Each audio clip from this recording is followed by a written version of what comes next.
Hey everybody, this is Abby from Realistic Kitchen and Gardens, and today is September 7th. I believe it's 15 or 16 weeks post-frost and 5 weeks away from our first frost date, which is supposed to be October 10th. I'm not sure if it's going to make it that long or if it's going to be longer. It's just an estimated date. I just wanted to give a quick view of this beautiful oregano with it flowering.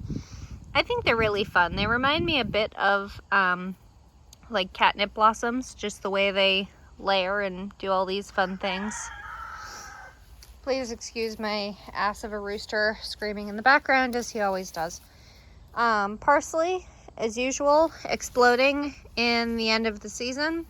And this will actually last through a couple of the first light frosts.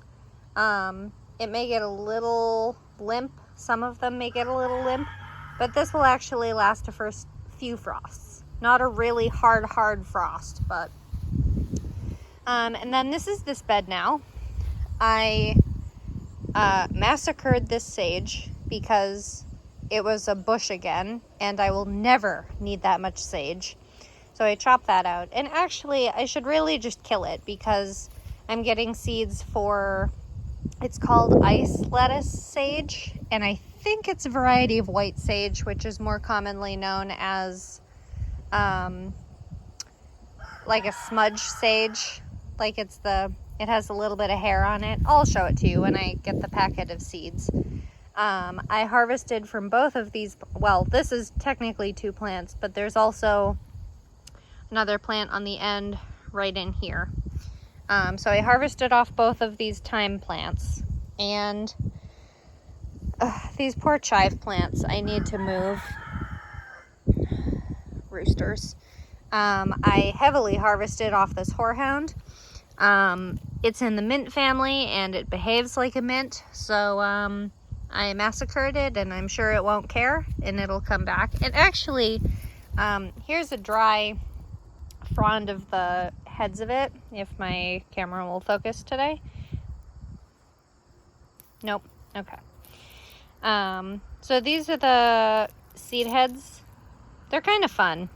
I'm sure people with that phobia of holy things is going to have a problem with that, but I expect this is where the seeds come from, and I harvested all those. It just smells herby. It doesn't really smell like anything specific. And then this is the winter savory that it's doing okay. Again, raised beds for me are a problem. These are 2x4 foot beds, and I'm not going to use these mostly next year. They're just not, they need too much water for my attention span. Chocolate mint continuing to flower. I'm going to try to overwinter this and let this live because I actually like the chocolate mint. German chamomile, German, Roman, doesn't matter anymore. Ready to harvest. Apparently this is the ideal harvest stage, but I never get there, and I just chopped all the heads off last time like that, and it flowered again. I'm just gonna let it go. Spearmint is, peppermint is angry because it's not been watered. We're basically in a drought. We got 4 inches of rain, like, I don't know, 2 or 3 weeks ago now, and everything's just mad about it because it hasn't rained since then. Spearmint still doing okay. And if you ever wonder how readily chamomile spreads, these are seeds from this year's flowers from like last time.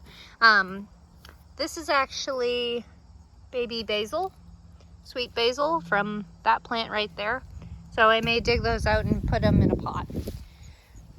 This is the lemon basil I propagated from a leaf, and obviously haven't done anything to it, so it's dying. Again, these raised beds get so dry. This lettuce is dead. It's all bolting. It's about time to plant new rounds of cooler things like cilantro, dill, that kind of thing. This was the zucchini bed. Zucchini and radishes have been out of here for a long time. This chive plant is happier than the other one. I'll probably divide this at least in 3, if not 4. And this is the nasturtium plant, the one nasturtium plant that I harvested all of those seeds from yesterday for the capers, which are basically pickled flower buds, by the way, normally. All right, and then here's my lemon balm, which looks a little bedraggled because I heavily harvested off it yesterday also. Lemongrass, that's the one from Territorial. And this one, overshadowed, is the one that I rooted from one little stalk. God, the mosquitoes are so bad this year. Good King Henry having a grand old time. Yarrow on the brink of eradication if I ever get energy to do it. Calendula partying on. Lovage, which is a shrub of celery. I don't know if I'm going to bother keeping this or not. I have a lot of plans for this section of the garden next year. Say hi, chickens. That's my young rooster, by the way. He's just barely 4 months old. So this whole bed, so from right here, probably to about here, I'm going to make into maybe an herb garden, maybe not. And then all the rest is going to be corn. I'm going to do corn plants next year.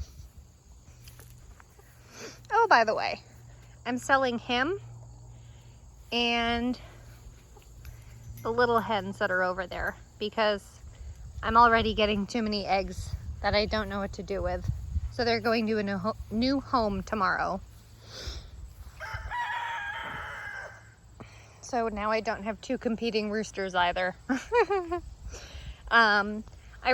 This buckwheat, this is row, I do this every time. I think it's H. It must be H, it's either G or H. So this is all buckwheat that you can see, and I really need to get a move on. So if you've ever seen buckwheat groats, this is the seed pod starting, so I really need to chop these down, if nothing else, just to pull the flower blossom off so that they don't seed everywhere. Again, I think turnips have died off. They've gotten smothered by all the grass and the buckwheat and stuff. So I had good intentions, but basically I'll probably just wait for a good rain, and then the following day after I'm off, I will rototill these in. So this is going to be all garlic. There's going to be 202 garlic plants in this row. And if that's not enough garlic, then I'm going to have to move to 2 rows the year after next. This is going to be the spring potato row. I'm going to do basically the same thing I did this year with russets, and I'm going to do Corolla again. They worked out really good. Those were the mid-season gold potato variety that I canned, and instead of doing another young or early season gold potato, I'm going to do an early season red potato, so I can have red potatoes next year for potato salad, because I don't know why I grew 2 gold potatoes, because I know I have a preference for red potatoes. But anyway, and then this will be another row to use during the summer. I can't remember off the top of my head what's going in here, but I have a lot planned. The garden is changing dramatically. Stupid thing getting blown around in the breeze. So primary things is the majority of the tomatoes are out.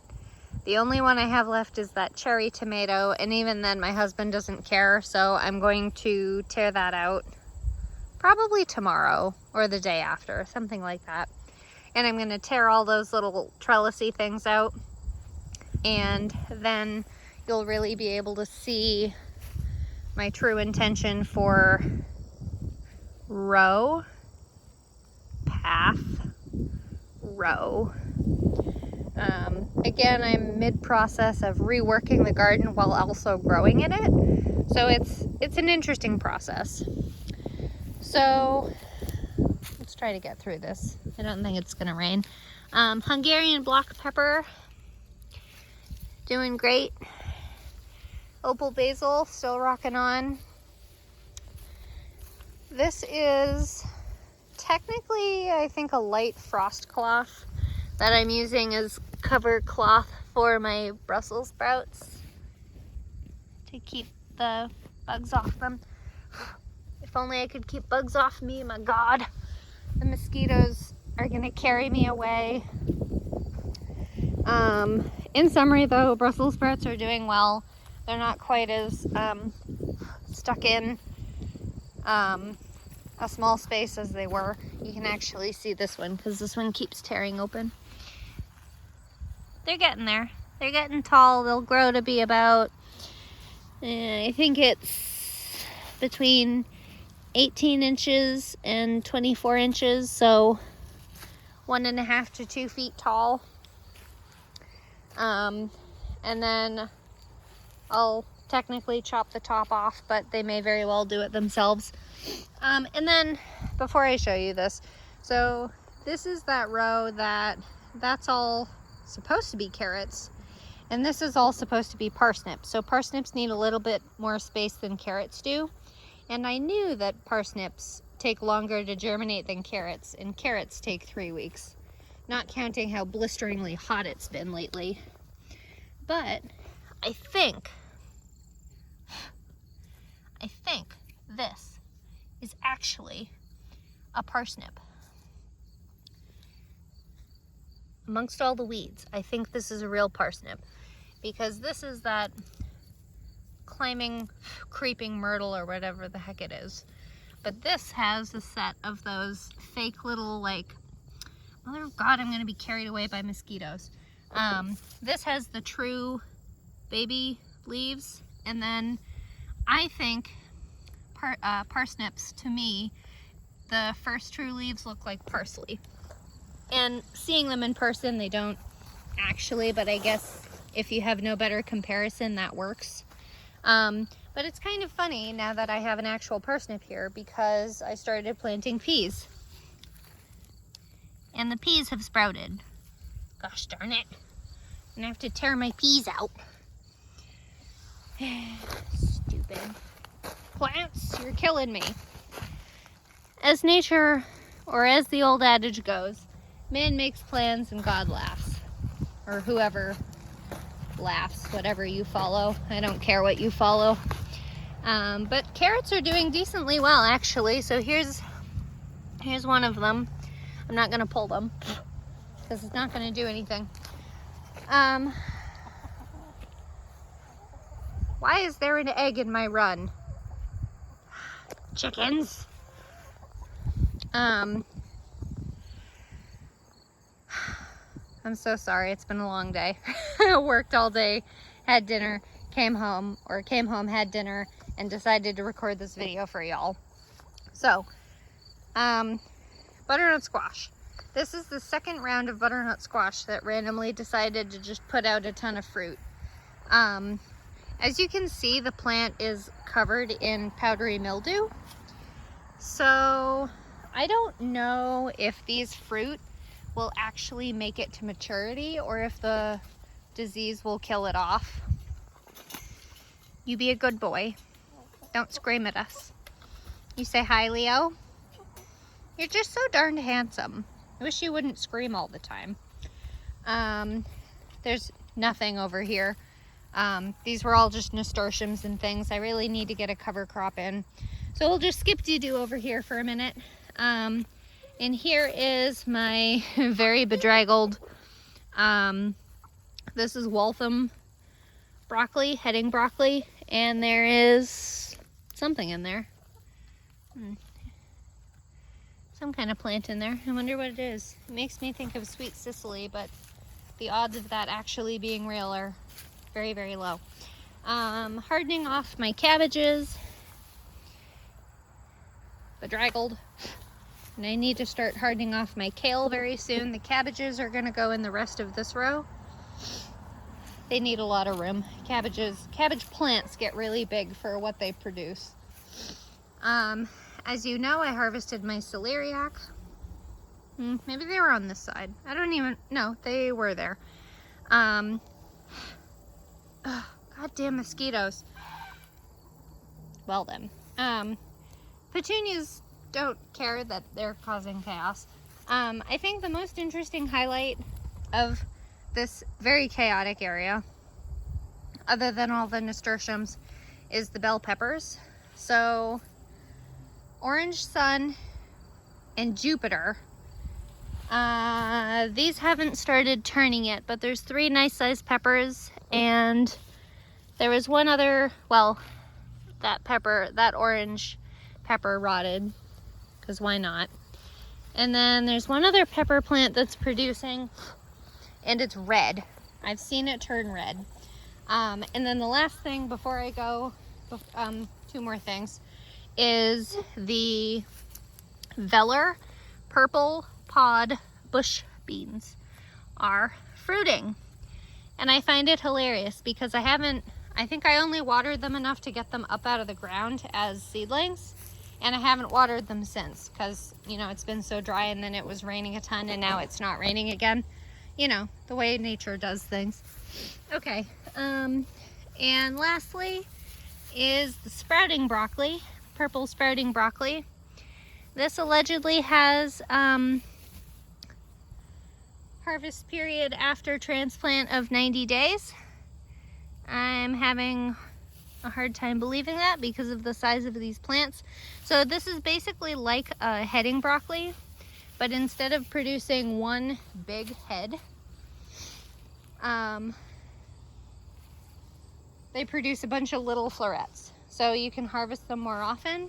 And I think wasting the time on one big head of broccoli just to have it flower on you, because broccoli is the flower bud, I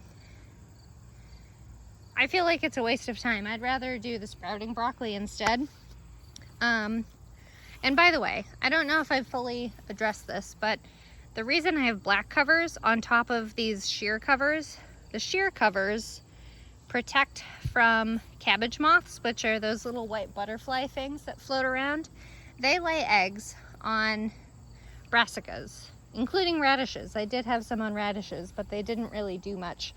And when they're laid on cultivated brassicas like broccoli, cabbage, cauliflower, kale, they just shred it. It looks like Swiss cheese. Like, it looks like someone grabbed the bottom and ripped up and there's just a stem left. So that would obviously ruin your crop.